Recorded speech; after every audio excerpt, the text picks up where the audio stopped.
আজকে আমরা ইউটিউব সরল manometer, differential manometer, inverted differential ম্যানোমিটারের সূত্র প্রতিষ্ঠা দেখব। প্রথমত ইউটিউব বা সরল ম্যানোমিটার নিয়ে আলোচনা করব।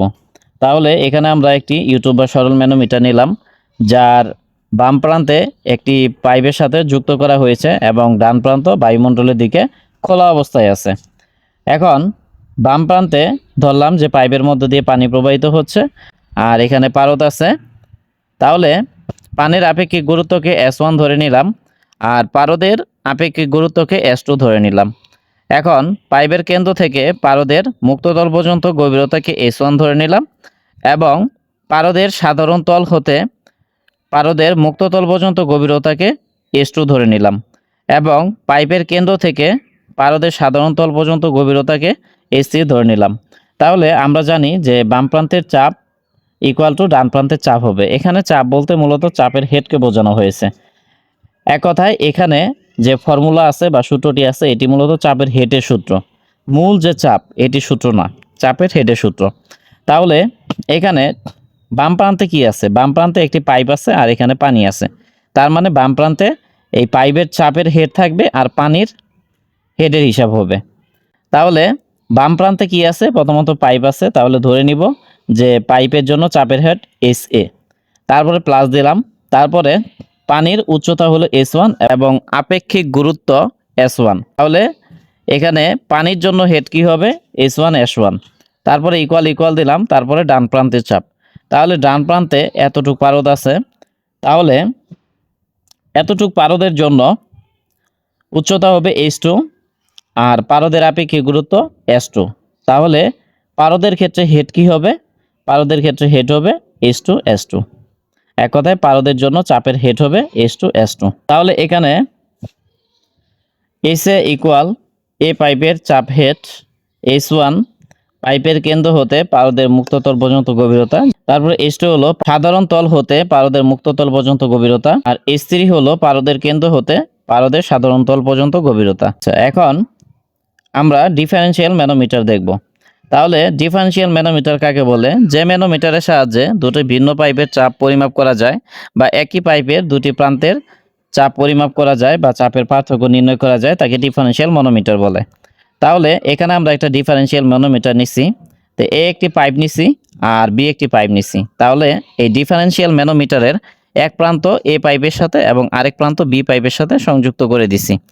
এখন এখানে লক্ষণীয় বিষয় হলো যে আমরা এ পাইপে ধরে নিলাম যে একটা তরল আছে আর এখানে পারদ আছে, আর বি পাইপে আরেকটা তরল আছে। এক কথায় দুটি পাইপে দুটি ভিন্ন তরল আছে আর এখানে পারদ আছে।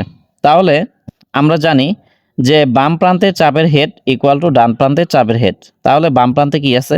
বাম প্রান্তে পাইপ আছে, তারপরে এখানে যে কোনো একটা তরল আছে, এটা পানি হতে পারে বা যে কোনো কিছু হতে পারে। আর ডান প্রান্তে কি আছে? ডান প্রান্তে এতটুকু পারদ আছে, তারপরে আরেকটি তরল আছে এবং বি পাইপ আছে। তার মানে বাম প্রান্তের জন্য কি হবে? প্রথমত যেহেতু পাইপ আছে তার মানে পাইপের চাপের হেড। তাহলে এই এ পাইপের চাপের হেডকে আমরা SA ধরে নিব, তারপরে প্লাস দিলাম, তারপরে এখানে কি আছে? তরল আছে। তাহলে এখানে তরলের আপেক্ষিক গুরুত্বকে S1 ধরে নিছি আর পাইপের কেন্দ্র থেকে পারদের মুক্ততল পর্যন্ত দূরত্ব হলো S1। তাহলে তরলের জন্য উচ্চতা হলো S1 আর আপেক্ষিক গুরুত্ব S1। এখানে যে তরল আছে এই তরলের জন্য হেড কি হবে? S1 S1। তারপরে আমরা ইকুয়াল ইকুয়াল দিলাম, তারপরে এখন ডান প্রান্তের চাপ। তাহলে ডান প্রান্তে প্রথমত কি আছে? পারদ আছে। তাহলে এখানে পারদের জন্য উচ্চতা কতটুকু হবে? পারদের জন্য উচ্চতা হবে S2 আর পারদের আপেক্ষিক গুরুত্ব S2। তাহলে পারদের জন্য চাপের হেড কি হবে? S2 S2। তারপরে প্লাস দিব, এরপরে এখানে তরল আছে। তাহলে এই তরলের আপেক্ষিক গুরুত্ব S3 ধরে নিলাম আর পাইপের কেন্দ্র থেকে পারদের সাধারণ তল পর্যন্ত দূরত্ব হলো H3 ধরে নিলাম। তাহলে এই তরলের জন্য উচ্চতা H3 আর আপেক্ষিক গুরুত্ব S3। তাহলে চাপের হেড কি হবে? H3 S3। তারপরে আবার প্লাস দিব, তারপরে এখানে পাইপ আছে। তাহলে পাইপের জন্য চাপের হেড HB ধরে নিলাম, এই জন্য এখানে HB লিখছি। তাহলে এখানে এসে নিলাম আর প্লাস HB কে এদিকে আনলে মাইনাস HB হয়ে যাবে। ইকুয়াল ইকুয়াল দিলাম, H2 নিলাম, প্লাস প্লাস দিলাম, H3 নিলাম। এখন প্লাস H1 কে এইদিকে পাস করলে বা ডান দিকে পাস করলে মাইনাস H1 হয়ে যাবে। তাহলে এটাকে 1 নম্বর সমীকরণ দ্বারা উল্লেখ করলাম। এখন এ ও বি পাইপের একই তরল থাকলে, এক কথায় এখানে এ পাইপে যে তরল আছে, বি পাইপে যে তরল আছে, এই তরল দুটি যদি একই হয় তাহলে এই তরল দুটির উপাদানের আপেক্ষিক গুরুত্ব সর্বদা সমান হবে। তার মানে আমরা বলতে পারি যে এই দুটি পাইপে যদি একই তরল থাকে S1 = S3 হবে। এবং পাইপ দুটি পারদের মুক্ততল হতে একই উচ্চতায় অবস্থান করলে, এখানে যে পাইপ দুটো আছে এ পাইপ আর বি পাইপ, এটি যদি একই উচ্চতায় অবস্থান করে, এক কথায় এখানে বি পাইপটা যে আছে এটাকে আমরা একটু উপরে উঠাই দিলাম, বা এ যে পাইপ আছে এটাকে নিচে নামাই দিলাম, এক কথায় দুইটা পাইপকে আমরা একই লেবেল করব। তো ধরে নিলাম এখানে বি পাইপটাকে আমরা উপরে উঠিয়ে এখানে একই লেবেল করলাম। তাহলে একই লেবেল যদি করি তাহলে এই ক্ষেত্রে কি হবে, S1 = S2 + S3 হবে। এক কথায় এটাকে যদি এখানে আনি তার মানে এতটুক হলো। তো এতটুক মানে কি, এতটুক মানে H2 + H3 হবে। তো H2 + H3 ইকুয়াল কি, এখানে H1 হবে। তাহলে আমরা বলতে পারি S1 = S2 + H3। তাহলে এক্ষেত্রে 1 নং হতে পাই। তাহলে 1 নং হতে কি পাই, 1 নম্বরে এখানে SA - SB আছে এটা নিলাম, আর H2 আছে এটা নিলাম, তারপরে প্লাস S3 তাহলে S3 নিলাম, তারপরে S3 = S1 লেখা যায়, এজন্য আমরা S1 লিখলাম, তারপরে মাইনাস মাইনাস দিলাম, তারপরে H1। তাহলে H1 এর মান কি, H2 + H3। তাহলে H1 এর পরিবর্তে H2 + H3 লিখলাম, আর এখানে S1 নিলাম। এখন H2 নিলাম, প্লাস প্লাস দিলাম, S1 নিলাম, তারপরে মাইনাস দিলাম। এখন S1 এর সাথে S2 এবং H3 দুটি গুণ অবস্থায় আছে, তাহলে H2 এর চিহ্ন প্লাস আর এখানে মাইনাস, প্লাসে মাইনাসে মাইনাস, H2 এর সাথে S1 গুণ করলে H2 হবে। তারপরে এখানে প্লাসে মাইনাসে মাইনাস নিলাম, H3 এর সাথে S1 গুণ করলে H3 হবে। এখন এখানে প্লাস H3 মাইনাস H3 এই দুইটা কাটাকাটি করা যায়, কাটাকাটি করলে এখানে H2 থাকবে, তারপরে এখানে মাইনাস H2 থাকবে। H2 এখানে কমন নিলে S2 থাকবে, এখানে মাইনাস থাকবে, আর এখানে S1 থাকবে। তার মানে ফাইনালি SA - SB এর মান আমরা কি পাইলাম, H2 × S2 - S1। অর্থাৎ তাহলে আমরা বলতে পারি SA - SB = H2 × S2 - S1। এখন দুটি পাইপের মধ্যবর্তী চাপের তীব্রতার পার্থক্য ρA - ρB। এক কথায় এ পাইপের চাপের তীব্রতা ρA নিলাম এবং বি পাইপের চাপের তীব্রতা ρB নিলাম, আর পার্থক্যের জন্য মাঝখানে মাইনাস নিলাম। এখন আমরা জানি ρ = ωH, তাহলে ওমেগা নিলাম, আর যেহেতু এ পাইপ এই জন্য SA নিলাম, এক কথায় H এর পরিবর্তে HA নিলাম, মাইনাস মাইনাস দিলাম, তারপরে ρB আমরা জানি ρ = ωH, তাহলে ωH নিলাম, আর যেহেতু বি পাইপ এই জন্য SB নিলাম।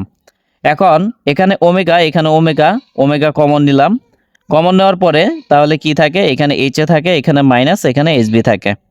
তাহলে এখন ওমেগা রাখলাম, SA - SB, SA - SB এর মান কি, H2 × S2 - S1, তাহলে H2 × S2 - S1 নিলাম। তাহলে আমরা বলতে পারি যে দুটি পাইপের মধ্যবর্তী চাপের পার্থক্য বা একটি পাইপের যে কোনো দুটি প্রান্তের মধ্যকার চাপের পার্থক্য = ωH2 × S2 - S1 হবে। এখন আমরা ইনভার্টেড ডিফারেনশিয়াল ম্যানোমিটার নিয়ে আলোচনা করব। তাহলে এখানে আমরা একটা ইনভার্টেড ডিফারেনশিয়াল ম্যানোমিটার নিলাম।